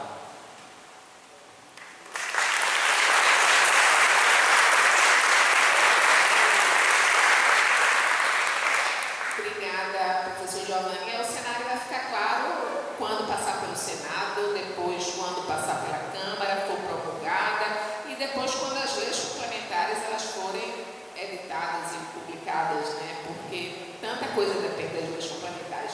Então, antes de passar a palavra, né, para quem queira fazer algum comentário, alguma pergunta, eu vou já dar a palavra ao professor Onofre, que me pediu aqui para rebater aqui algumas falas aí do professor Giovanni. Muito obrigado. Uma das coisas que eu aprendi quando eu era advogado-geral do Estado, lá em Minas é advogado-geral, porque unificou fazenda, autarquias, fundações, fez um mistura. Mas uma das coisas que eu aprendi é o seguinte: o interesse do secretário, do governador também, dura quando muito 4 anos. Eles estão um pouco lixando se o modelo vai ser destruído à frente. Eles estão preocupados com o que eles vão ganhar naquele governo. Quem preocupa com o Estado é a academia e vocês aí. Vocês sim, que preocupam com a estrutura do Estado. Eu nunca vi um secretário da Fazenda preocupar mais do que 4 anos, 8 anos, se tanto. Não é? Então, a concordância dos Estados, eu tenho como algo deprimente, porque não se pensou no Estado, nem no município, mas a gestão. Isso vocês que são procuradores conhecem muito bem, sabem como que esse jogo funciona. Portanto, não é uma concordância legítima sob o ponto de vista estrutural. Uma outra coisa que eu chamo a atenção, e agora comentando, as causas devem correr na justiça comum, não é? E os recursos vão, portanto, os procuradores devem atuar como atuam hoje, né, sob o comando operacional de um Conselho Federativo, que nada mais é do que um órgão operacional. Assim como o Simples é um tributo específico. Por sinal, tem uma tese de doutorado belíssima do Carlos Vitor Russo, que fala que é um tributo alternativo, tal qual o CPRB. Você paga o Simples para não pagar os outros. Né? E o Conselho só faz um compartilhamento de receitas operacional. O Federativo também será meramente operacional. Ele não tem deliberação política significativa, até porque o que é político foi eliminado, bem aos moldes schmittianos. Carl Schmitt, que eu estou falando, bem aos moldes schmittianos, o que é político foi eliminado. É meramente operacional. Na hora que você joga para o STJ, você garante instância, você rebaixa o conflito federativo. O ente subnacional, vira subnacional, vai debater no STJ com possibilidade de uma questão constitucional ser invocada em caso de dúvida. É um desastre também. Mas uma outra questão que eu queria comentar é o seguinte: a União nunca teve tributo sobre consumo. Finalmente ela conseguiu. Ela não tinha tributo sobre consumo e nem o PIS/COFINS era significativo na Constituição de 88. Foi uma deturpação temporal feita. Ele, como eu disse, impede tributos niveladores, ele tinha que ser eliminado de qualquer jeito. Há uma invasão da base de consumo dos estados, historicamente dos estados. Essa é a realidade.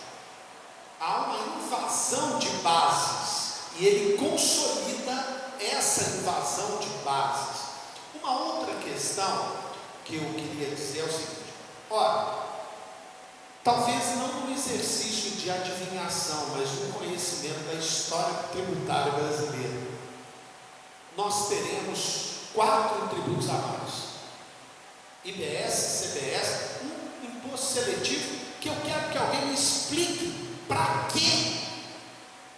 Por que um imposto do pecado? Se você alega que precisa unificar, simplificar, por que inventar um tributo, um IS? Na verdade, ele é a válvula de escape criada. Ele é o famoso imposto posto-pirâmide. Tudo você consegue lá. Ele é tão sem vergonha, esse tributo, que na proposta ele vai suprir o que não existe na zona, o que existe na Zona Franca.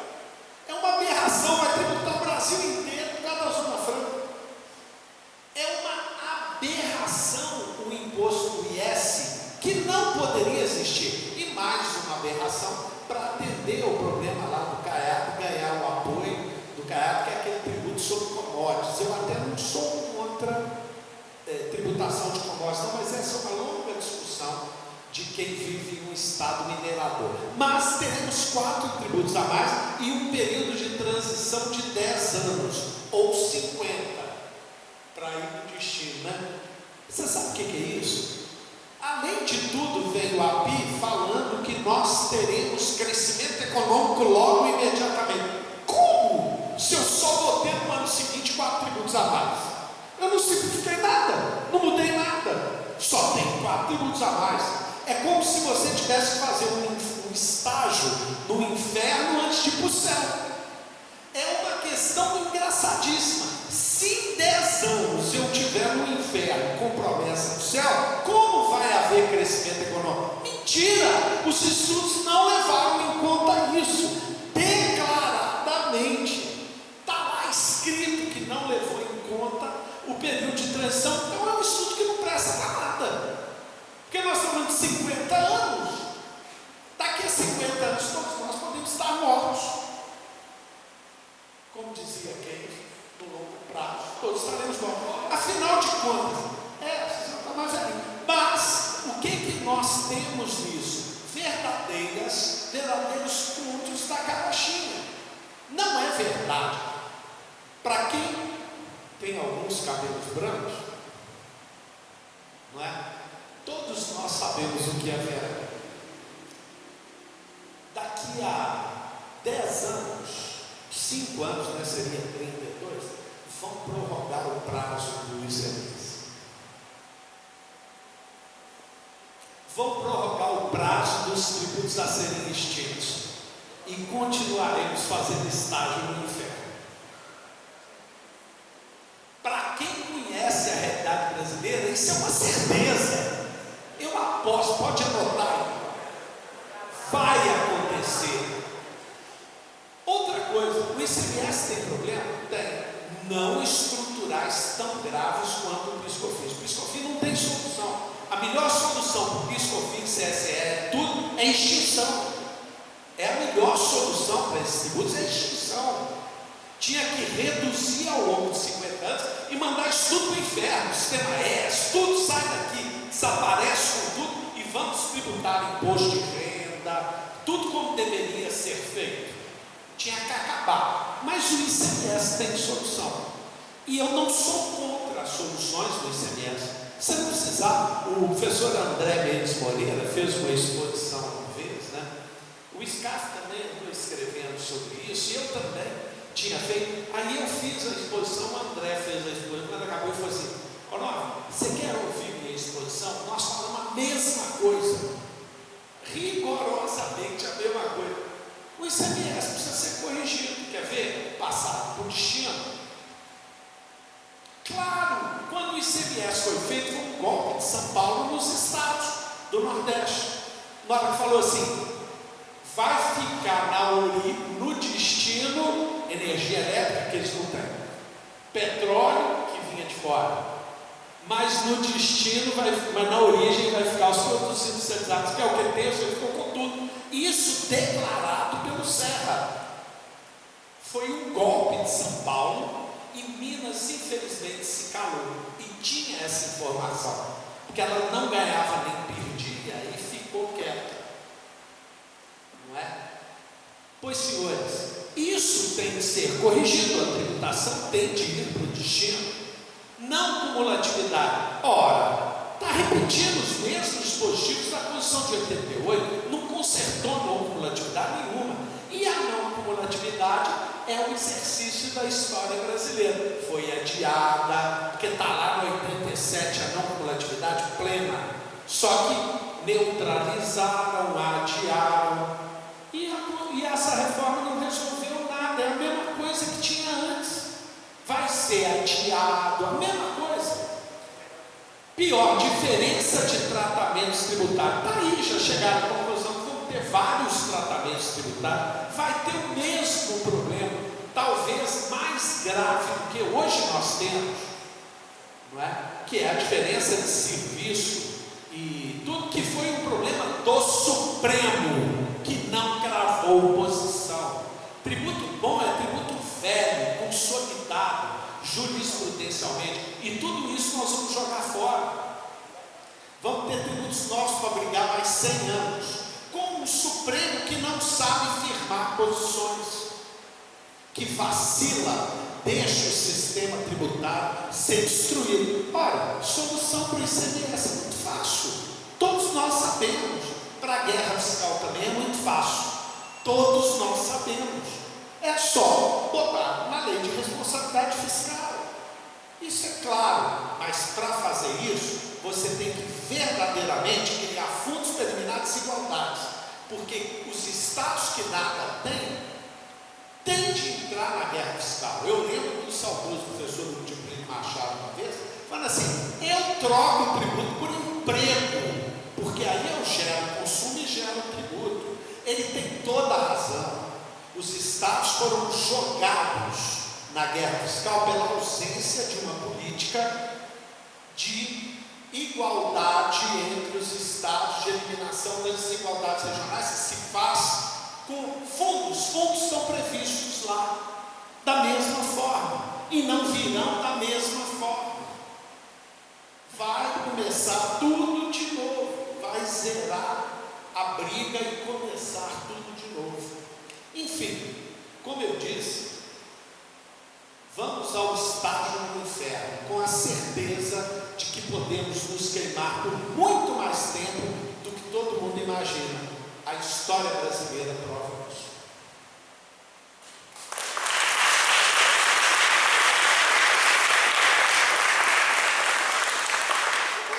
Gente, vocês fiquem à vontade para fazer alguma pergunta, algum questionamento, alguma consideração. Nós temos um tempo aqui reservado para isso. Não sei se alguém...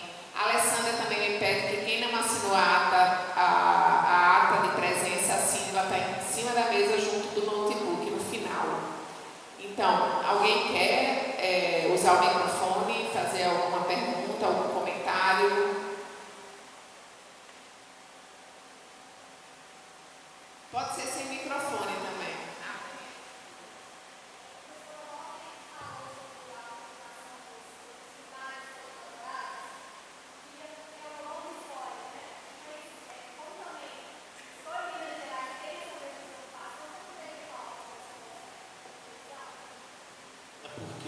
Alegam que existe um princípio de proibição de tributação na exportação. Isso não existe. Não há esse princípio. O princípio que há é a preservação do interesse nacional. Imagina que eu tenho uma commodity como nióbio, que só tem em Minas Gerais e que eu tiro o preço de mercado. Por que eu não posso tributar? Qual é o princípio subjacente a isso? Não é? Então eu digo que existe sim a possibilidade de tributar a exportação. Não há esse princípio. Isso é uma regra constitucional posta na Constituição, que não há um lastro valorativo ou lógico, nem um viés econômico que o justifique. Não é? É uma imposição para não onerar as exportações. E isso trabalhou muito contra o país, porque nós nos tornamos exportadores de commodities, não é? O mercado inteiro internacional supertributa produto industrializado. A Alemanha é o maior exportador de café solúvel do mundo e não tem nenhum pé de café. A indústria do sul de Minas foi destruída porque não conseguiu concorrer com o café solúvel alemão e com a tributação que eles impunham ao café solúvel e a isenção do grão. Nós fomos atirados num processo de desindustrialização que o Brasil não conseguiu resistir. A cada ano nós desindustrializamos mais. Some-se a isso que eu falei da tributação do dinheiro, dos tomadores de dinheiro, e os industriais seriam grandes tomadores de dinheiro. É melhor você especular no mercado financeiro do que empreender no país, ainda mais com juros tão altos. Então nós vivemos uma cilada tributária que se acumula. O que eu digo é o seguinte: existe sim a possibilidade de tributar produtos, commodities, desde que isso daí não prejudique o comércio em níveis significativos. Então eu defendo sim uma tributação de commodities, mas infelizmente pelo imposto de exportação e não pelo ICMS. E aí, porque é um período regulatório, só tem problema dentro da União. E aí nós temos um outro problema adjacente: estados exportadores de commodities, como Minas Gerais, que fazem o desenvolvimento nacional, botam a divisa para dentro, com o que fica? Com nada. Nada. e ainda gera crédito dos insumos. Minas, a mineração em Minas tem hora que eu tenho dúvida se ela é boa ou má. E é isso que os governos respondem agravando as leis ambientais. Porque você exporta 90 e tantos por cento. Que tributo que você fica? Nenhum. E os insumos, falar, não, os insumos geram tributo. Mentira. Se você exporta mais, a maior parte dos insumos gera crédito. Então você paga para exportar, em termos de Estado. O agronegócio é uma coisa muito curiosa. Ele não paga tributos, não é? Tem juros subvencionados, gera pouquíssimo emprego igual a mineração e não gera o que a gente chama de enclaves. Ele não gera uma cadeia onde você faz, é igual um real vender um baguzé para o supermercado e tal. Aquilo gera riqueza no trânsito, não é? Ele não gera enclaves. Então temos problemas extremamente graves com o fato de nos tornarmos exportadores de commodities. E o viés é tributário. É tributário. Na verdade, eu ia perguntar para o professor Onofre, mas ele respondeu. Existe um tributo para isso, seria um imposto de importação, né?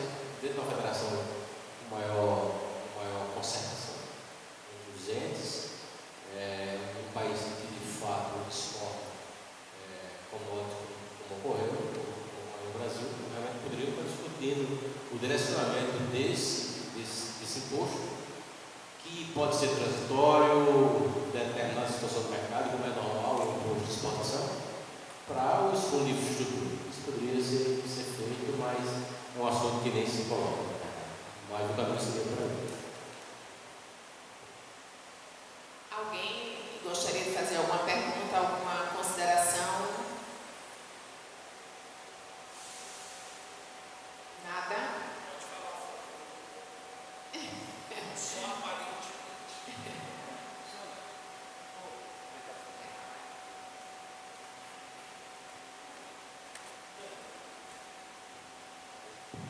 Boa noite. Vou aproveitar e falar um pouquinho, perguntar a doutora Onofre, Giovanni, belíssima palestra, belíssima. Agradeço pelo convite que eu trouxe a oportunidade de falar no primeiro dia. E no primeiro dia eu ressaltei que esse IVA dual, na verdade, seria uma fake news. E eu gostei muito de ouvir o doutor Onofre falar sobre isso. Giovanni também ressaltou essa questão, porque vai ser uma lei complementar única e vai instituir, teoricamente, tributos diferentes, sendo que eles têm a mesma estrutura. Inclusive, os doutrinadores estão chamando um de contribuições e o outro de imposto. Sendo que, quando você tem o fato gerador e a base de cálculo a mesma, na verdade é a mesma espécie tributária. Então, na verdade, eu gostaria que o doutor Onofre completasse esse questionamento que eu achei muito interessante quando ele falou da base tributária, porque é uma grande preocupação dos estados.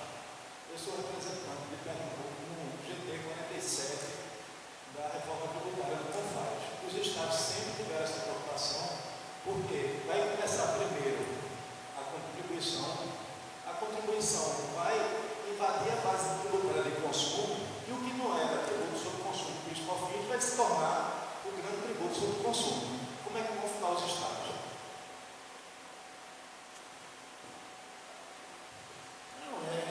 O IVA dual, na verdade, o que se queria era um IVA só. Como não teve jeito, fizeram esse arremedo aí.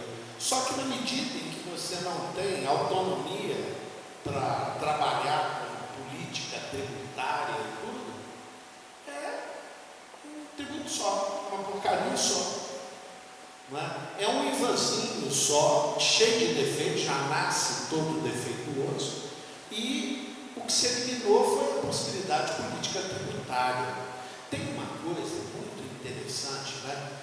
Eu dizia o seguinte: existem benefícios fiscais que, na verdade, atendem a direitos fundamentais. Por exemplo, não tributar a cesta básica, não tributar determinado determinada coisa e tal. Isso é iluminado pela eficácia irradiante dos direitos fundamentais, que manda que os direitos fundamentais sejam atendidos na maior dimensão possível. Então, esses benefícios eu não vejo como problema. O problema é na hora que os benefícios são traçados para atração de negócios. E isso é guerra fiscal, não é? Que eu digo, a guerra fiscal em si, ela foi inevitável por falta de outras soluções. Isso daí você teria como aferir numa análise dos próprios benefícios fiscais, sem eliminar a possibilidade de fazer política tributária. E aí é um drama. Eles vão alegar o seguinte, que gera emprego. E aí seria um direito fundamental atendido. Aí realmente você fica num dilema enorme, que é o problema de ter benefícios fiscais diferenciados. Com a tributação indo para o destino, qual é o problema? Faça lá o benefício que você quiser. O problema é seu. Você faz política e efetivamente arca com as consequências da política que você fez.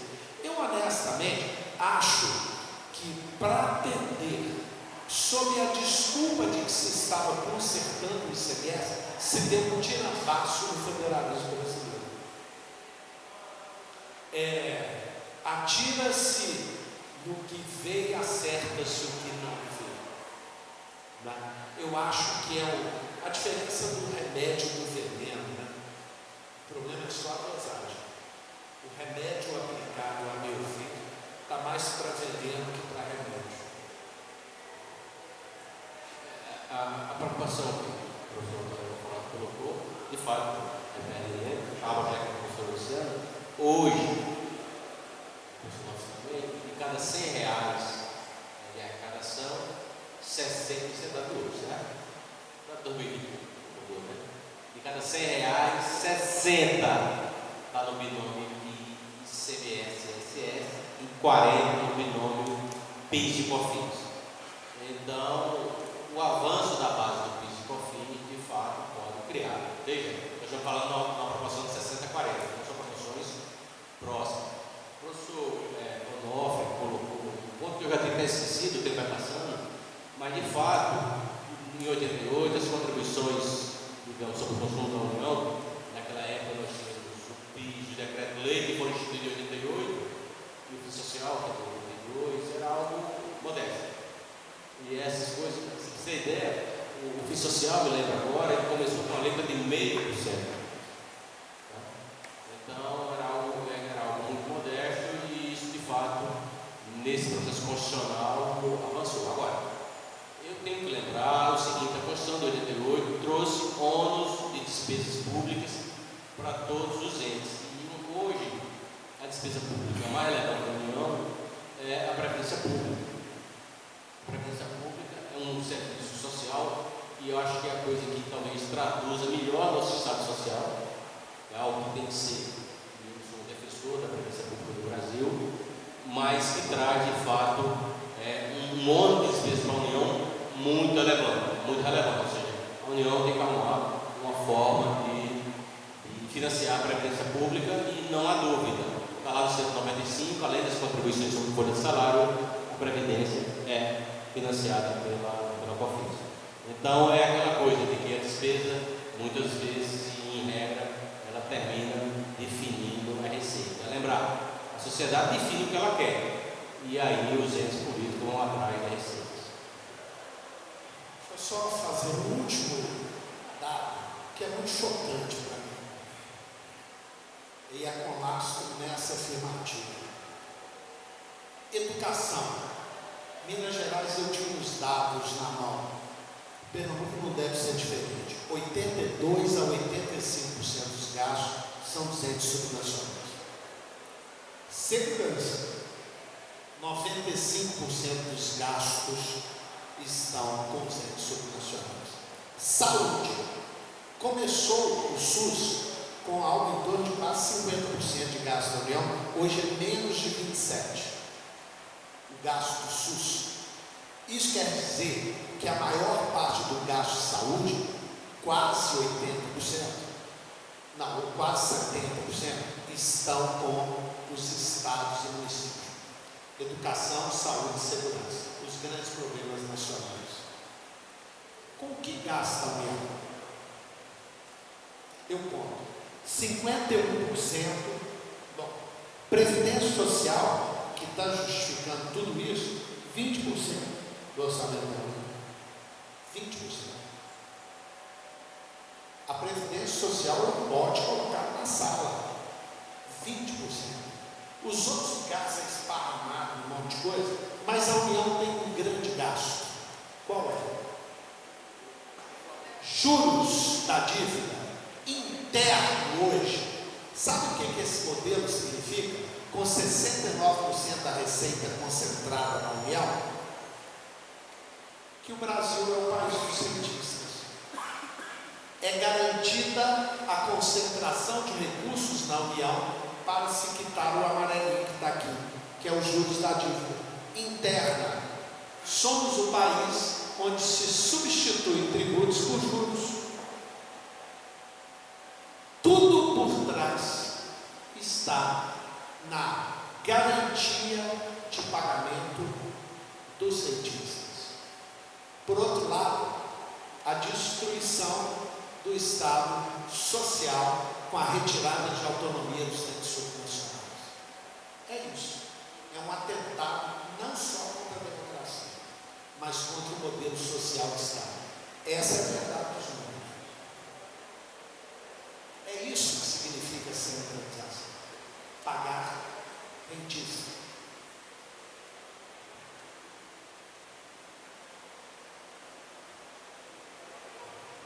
Essa questão da despesa pública, a gente obviamente tem, eu tenho outros números, não vem o caso aqui, mas eu insisto, não,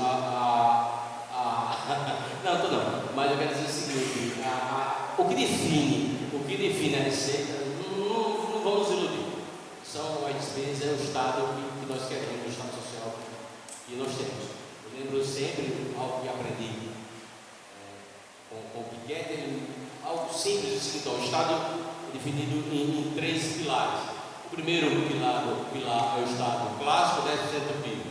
O segundo pilar é educação e saúde, mais 10%. O terceiro pilar, previdência e assistência social, mais 10%. Então, qualquer Estado social que se preza tem que ter, pelo menos, de receita tributária 30% do PIB, como ocorre no Brasil. Excelente. Tudo justo. Tudo ótimo. Eu não sei se mais alguém tem algum, João Érico. Bem, na verdade, não é uma pergunta, é só uma questão. Você falou de Estado social, de receita, de as funções do Estado social. É bom que se diga que saúde, educação e segurança juntos não chega a 8% do orçamento anual da União. Exatamente. Então, veja, o orçamento anual da União, quando você junta as rubricas saúde, mais educação, mais segurança, dá 7,8%. Então, é quase nada. 2,5, 2,8, 2,5 é que está com saúde e com educação. A dívida pública são 40%. Então, a despesa da dívida pública é 5 vezes o que se gasta com saúde, educação e segurança juntos pela União. A Previdência é a segunda despesa da União, dá cerca de 22%, 22% do orçamento. Mas a grande despesa é o serviço da dívida, a rolagem do serviço da dívida. Então, é quase nada o que nós gastamos com a educação, com saúde no plano federal. É assustador saber que o Estado, 90% do gasto de um Estado é educação, saúde e segurança.